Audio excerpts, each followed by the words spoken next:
Here we are live, Food and Beverage Magazine with Jennifer English, Michael Politz, Josh Green. And Jennifer, why don't you introduce our special guests? But I'll have to take my thermometer out of my mouth to do it.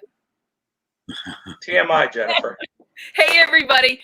I am super excited today because on F&B Live, we reach out to the most interesting and influential tastemakers in the food and beverage and hospitality world.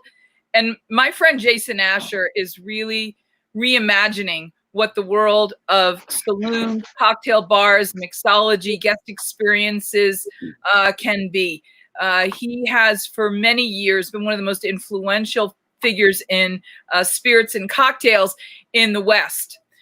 Primarily, he's working in Arizona, and he is part of a group called Barter and Shake Him. But I want to get to two of my favorite places of his, and I want him to talk all about them because one of the coolest things anybody's come up with, like for grown-ups ever, I want you to imagine cocktail Disney World or Disneyland or Universal Studios. Imagine being in an immersive experience that will take you the way theme parks and amusement parks take kids to the world of Harry Potter or the world of Cars, the movie.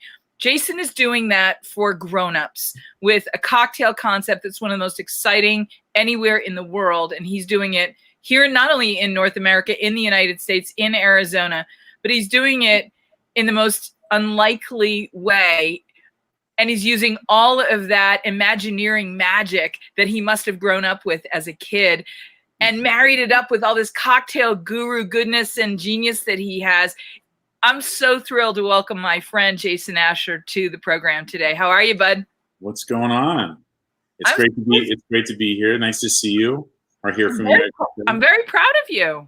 Thanks. You know, we I should say I is probably a better word to use. I have always had my own perspective, and I'm fallen in love with this industry, the hospitality industry, and set out to do something, many years ago. And I knew there was a few boxes that needed to be checked before I could really do, what I really want to do. And we finally got an opportunity. About 3 years ago, we left our corporate worlds, my partners and myself. There's only 3 of us. Yep. And, we took the big leap of faith and we opened up Undertow. And, Undertow was a very edgy idea for a sort of underdeveloped community of cocktail enthusiasts, if that makes sense. When you say underdeveloped, let's describe what that is, because in the world of F&B, beverage is a giant category. Cocktails have come on huge in the last 20 years, where food has been coming on for 40. Cocktails had to play catch up. Beverage had to play catch up to the food piece. I think they have. I think in many respects, in terms of edginess, we've surpassed the food piece because of places like the Aviary, places like Undertow, people like you. When you say underserved, what exactly do you mean by that? Yeah, I don't necessarily think that it's a knock to Phoenix, but, I don't necessarily think that 3 or 4 years ago that the people in Phoenix that were drinking on a regular basis were really experiencing the cocktail world in these other major cities when they went there, right? I think that, we as hospitalitarians, people that are just inbred into this industry, that's the first stop when we get off the plane. It's where are we going to go have a drink? Where are we going to go have a bite of food? Those are the priorities, right? Those places will tell us where we've landed. Correct, right? And that's kind of the idea here in Phoenix. Phoenix is, I think still looking for an identity, but I think that it's a melting pot of a lot of cultures because it came online a little bit later than a lot of the other states, and these sort of influence that you see in Phoenix is really mainly native related, right? So, I mean, those are the big anchors in the ground, if you will. But you can't help but notice that Sonoran spirit that seeps across the border in the liquid agave spirits that really do influence the sipping world of Arizona. Right. And how that sort of, in some respects, plays a localizing substitute to the rums of another generation. 100%. What? I mean, there's a reason I'm drinking a Paloma today. What? Because, We're talking drinks here, buddy. Hey, look, we sell a lot of rum. I mean, I can easily hang my hat on the most rum in the state for sure. With with the exception of maybe Rum Bar, with Dwayne and Danielle down there in Phoenix as they're struggling through this process of this lockdown as well. But what I meant by that whole statement was really that I think over the last 4 or 5 years, our local consumer base, all the wonderful folks that live in Phoenix and the surrounding areas, have traveled a lot more than they ever have, and are starting to really kind of get a grasp on what cocktail culture is really like in other cities. Whereas ours is still, I think, a little bit younger, but we've gained a lot of ground in the last 5 years for sure. I mean, with Aaron DeFeo and what he's been doing, and Little Rituals for years, and now Little Rituals, and then Ross and those two partnering up, and then in our recent opening of Century Grand here, I think really does begin to push us in the right direction. Michael, how many locations? Let me talk for a minute, Jennifer. Do you mind? I was going to ask you. Go ahead. Go ahead. I'm going to ask him how many locations he has, what he has. Does he serve food at any of them? Is it all spirits related? Yeah. And then we'll get more detailed in a minute. Okay, so let's just kind of summarize. Wait a minute. You know what, Jason? Let's go Brian De Palma on this. Okay, there we go. Okay. That's all. It's like Scarface. Oh man, well, until about a month ago, we looked a little different, right? We had Undertow, which was this really cool, immersive subterranean escape. We got coined tiki immediately just because of some of the decor, but really exotic drinks that would take you somewhere, which again is escapism, which then brings you back to tiki. So we're this kind of quaint little turn of the century clipper ship, call it mid to late 19th century clipper ship, I should say, that would have moved goods and spices all over the world. Kind of the last of its kind, as at the time, the rail had begun to forge its way across the country to connect the East and the West. So these kind of runs that the Undertow would have been doing would have been coming to an end because the rail would have been coming soon. Gotcha.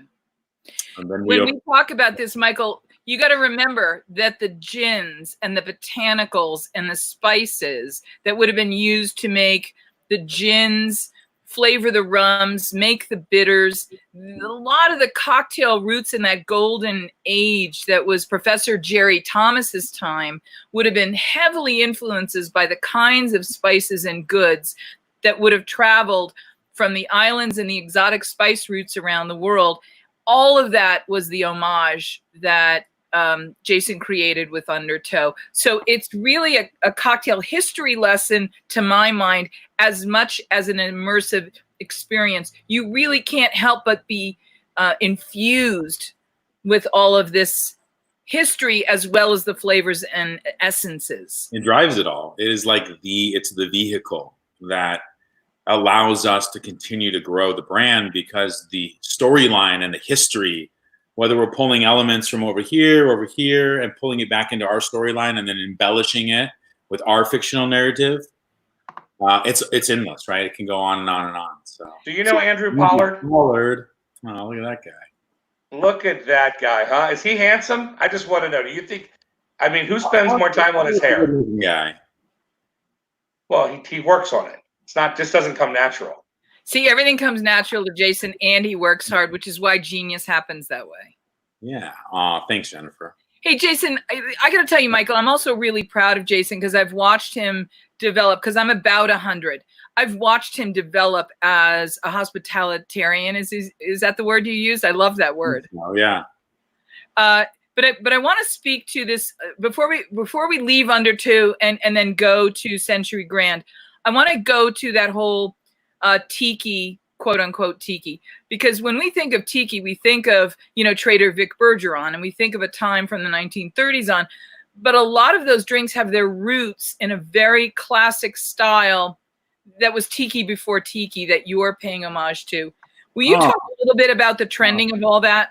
Yeah, I think that when my team and I, the leadership really in kind of my group of bartenders, that hierarchy, we started talking about Undertow specifically and really the biggest question was, well, where do these guys get these drink recipes from? These are businessmen.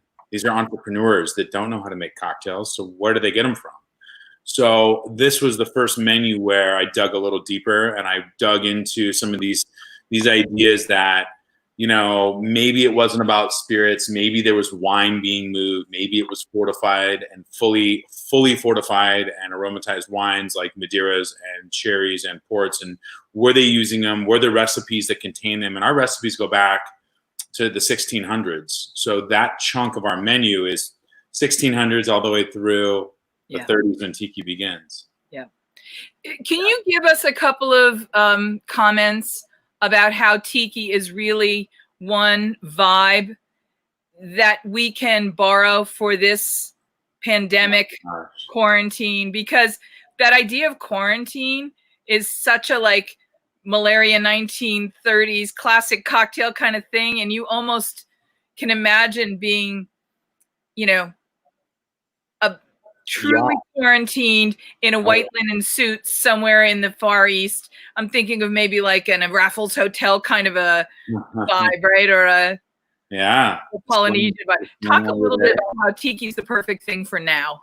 It is, there's a reason why every Saturday we're lucky enough to gather through one of these Zoom meetings with about 150 people every single Saturday to talk tiki. It's because the local community, not just really local, but Phoenix and then some close outlying areas. I mean, we had stuff all the way we had visitors from the East Coast and abroad up in Canada as well on this last week. But it's such a following, and for those people, that 1 hour is that moment of escape where they can really just kind of forget about what the heck's going on around us and why we're sitting at home.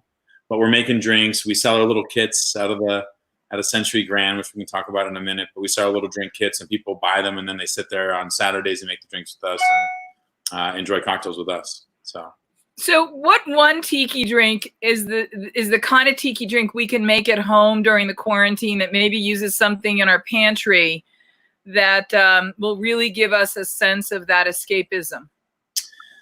To be honest with you, the Mai Tai is probably the most quintessential, right?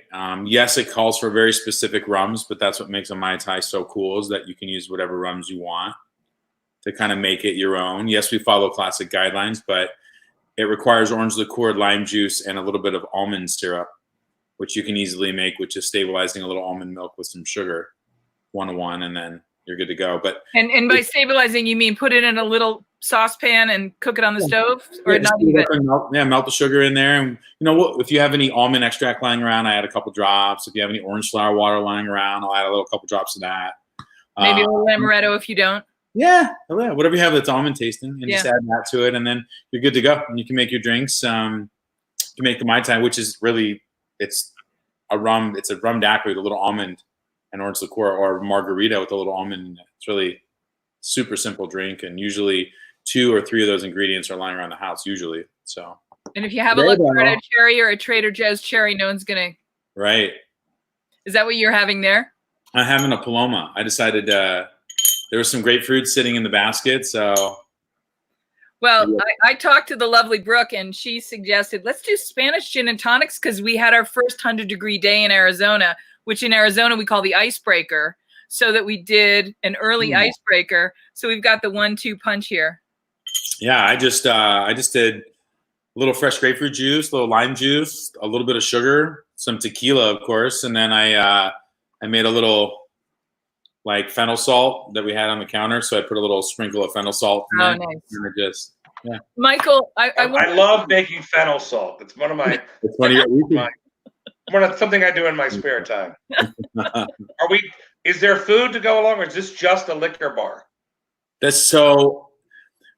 A month ago, if you were to walk into Century Grand, you would have walked into a restaurant that sat about 34 people. If you that looked like an Art Deco 20th century, turn of the century train station. So think 1900s Art Deco Chrysler building as just beautiful marble bar top. If you turn left, you walk into the platform area where you would board the train, and that's where you board our presidential Pullman car that has a 46 drink cocktail program. And if you were to turn right instead of turning left, you walk into the Gray Hen. That was our bottle shop, little retail store. That was a month ago. A month forward, here we are today, and I don't really know what the rebirth of Century Grand looks like. It's definitely going to be a smaller footprint. It's not going to, this is really. It has to be. Right now, cash is king. When we reopen, especially with, I'm sure it's going to be, cut down by percentage of occupancy, right? It's probably going to start off 25, 50, 75, then 100 or something like that. Yeah. It just doesn't make sense. The food side of it, 80 cents to make $1. Cocktail side of it, 20 cents to make $1, and when you come out of this pandemic that we're coming out of, and, we haven't received any funding, we haven't received anything. We're just merely kind of sitting here waiting, doing our best to sell off what we have. We're going to have to open a bit of a skeleton of what we were, but we're hoping to grow back into the space. Jason, what's the hardest decision you've had to make during this period pandemic?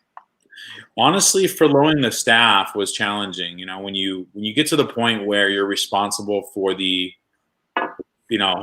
well-being of 50 people, right, and their families, and this happens, and you have to let go of your whole staff and graciously push them towards unemployment, which was set in place for a reason, until we get through this, and that was hard, extremely challenging to have to make those kind of calls as a business owner. And I would say even more so now, it's everybody keeps calling and going, what's the news? Well, there's no news. I don't know. We look at the rest of the country, we follow what's going on, and the New York Times and whatever, and everything else that's happening in the country. And it's like a month, maybe another month, 2 months. Listen, there's been talk in Arizona of everything opening up on Friday. I heard that. I mean, he's in Arizona, isn't he? I am. I would be very surprised. I don't necessarily know that if they reopen Arizona, we'll follow suit if we don't feel that at a national level it's appropriate. Mm-hmm. So, So with the closures, Michael, one of the things that I was excited to have Jason on today to talk about was this virtual happy hour and these boxes and tie it all together with Century Grand. We've talked a little bit about it, but it's almost like you have to see the visual of the landscape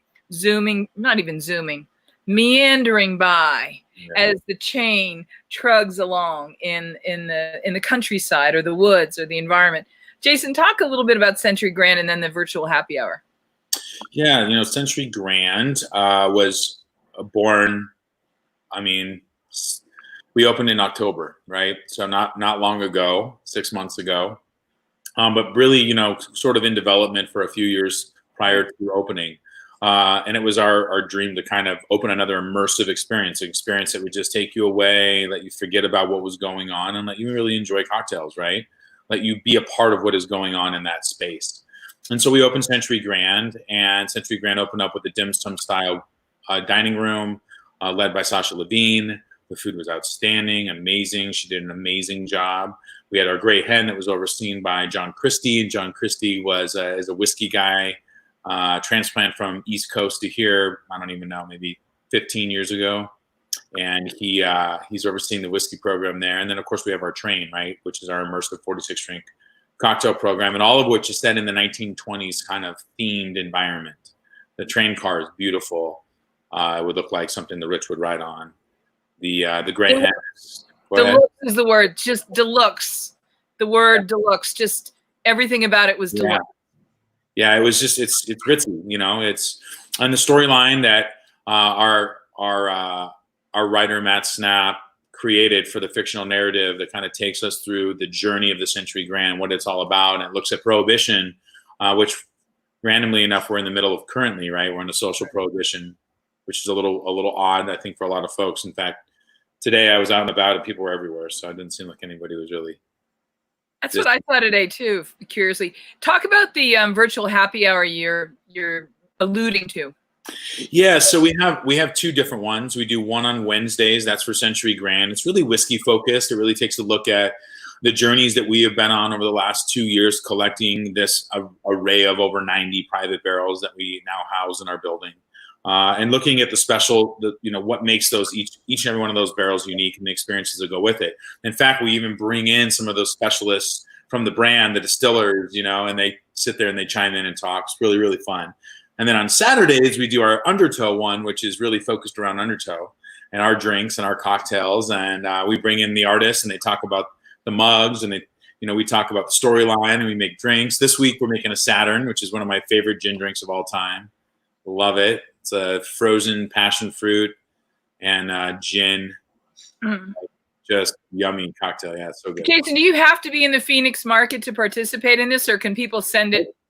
Nope. Just check out our social media. It's on all of our social media. It's a Zoom call, so you can sit there. We don't ship ingredients, cocktail stuff, unfortunately, but yeah. So. But we can get the list, and if we can find it in our markets, we can ride along. Yeah, and can I talk, Jennifer, for a second? Will that offend you? Will that be offensive if I spoke? You were snacking. I'm sorry. You're teasing me now. Michael loves to tease me. So I don't want to cover your face, but that's Lou Hirsch. Lou is a cocktailian, as is Jason. Lou is over at, where Andrew works. We don't want to say the name of the place, but it's because they don't pay me to say the name of the place. But Lou works at the same company. Okay? So Lou happens to be a judge at a competition where Food and Beverage Magazine, by the way, Jason, that's what I own, 12 million readers a month. We're looking for more. Small. We're looking for more. And Lou is a judge at the Proof Awards. Are you familiar with the Proof Awards? I am. So the Proof Awards is, we have cocktails, we have hundreds and hundreds of entries, and we bring in judges like Lou. And I actually want to extend the invitation to Jason as a judge. Oh yeah, that'd be great. I would love to. He has, unless you're too snotty. I don't like snot. Jennifer, I try to keep away because she's so picky, and we're trying to help the brands. We have brands that aren't distributed. We have distributors. We have big box buyers. We have restaurant chains, and everybody comes in. They're all judges. Delta Airlines is our partner. We fly everybody in. We put everybody up in the Vegas. I don't know if I'm allowed to say this, but this year our resort partner, and probably for the future as well, is the Palms Hotel. Ooh, so nice. We're going to have beautiful rooms, beautiful dinners. We're going to have whiskey dinners. We're going to have one of our judges is this beautiful woman named Brittany. Jennifer, Brittany. Mm-hmm. And Brittany just got her master's of bourbon or whiskey or something of that nature. She's like the most notable. What is the word, Jennifer? How does that work? She has whatever it takes. She's a true master. She's a master of like bourbon or whiskey or something. So she's going to be doing whiskey dinners. There's no brand ownership allowed, right? So no brands are allowed. It is only guys like Jason. Yeah. And I think by the way, Jason has he has an extraordinary palate. He has great sensibility. He's a great impresario, but he has a fantastic palate. Jason's one of those people that he's never made a drink I didn't love the taste of. And what's interesting is many people will sing the classic American songbook, and some you like and some you don't like. There are some people whose hand you like at the piano, like the way some people play and not others. Same holds true for cocktails. That's why it makes sense to taste around and find those people who make something that really resonates and vibes with you. For me, Jason's one of those guys who really just has that sense in his hand, the way he mixes a drink, born of his palate and his passion. It's fantastic. Oh, there you go. Proof award. You like the award? Isn't that beautiful? Sorry, Jennifer. I didn't know you were talking. Isn't that beautiful, Jason? Yeah. That's the award. That's 14 karat gold plated. That's awesome. That's what they get in their bottles. Beautiful. Jennifer, where are you? Now, back to you for a minute. We don't have a studio audience today, but Jennifer does have one of these. So, did you know that, Jason? I did. I know. So she's very, very little high end, right, Jen? Are we good on that? Is that PETA? Oh, let me do that again. Oh, that James Beard Award. Whoops. But what she doesn't have is one of these. Oops. Food and Beverage Magazine's Guide to Restaurant Success, available on BarnesandNoble.com and Amazon. It's so funny. I love that. Hey, Jason, thanks a million for coming and hanging out with us. You're welcome. Yeah, it was fun. It's, to kind of let loose is nice to be able to talk with some fellow fellow hospitalitarians. If I say that word one more time for you. You know, we're here together, and this is really all about the trade and getting people who are in the industry to realize that we really are all in this together. We are, you know, and we're going to come out of it together. You know, we are. One of the questions that I wanted to ask you before we let you go, do you have a house toast for each of your places? Is there an undertow house toast, and is there a Century Grand house toast? You know, I would say that we do a house punch that we give away, which changes every week. But if you were to catch the bartenders before shift, over at Undertow, it's almost always a Ramazzotti Amaro. Or it's a daiquiri. Nice. Or a daiquiri. If you get over to Century Grand, it's 99.9% of the time either Madeira or sherry. And what's the language you use to welcome your guests? Is there a toast that you actually say when you clink glasses? Is there something we can do today? We'll clink. No, not really. You know, everybody that boards our train gets a glass of bubbles when they sit down, and we just say welcome. So, you know, for us, it's just like opening our front door and saying welcome. So, well, cheers. Clink my glass. Yeah. Jason Asher, thank you so much for coming and hanging out with us. Thanks. Let's give everybody the location of your social media and your website so people can read a little bit more about what you guys are up to. Yeah. Oh, where'd he go? Oh, hey.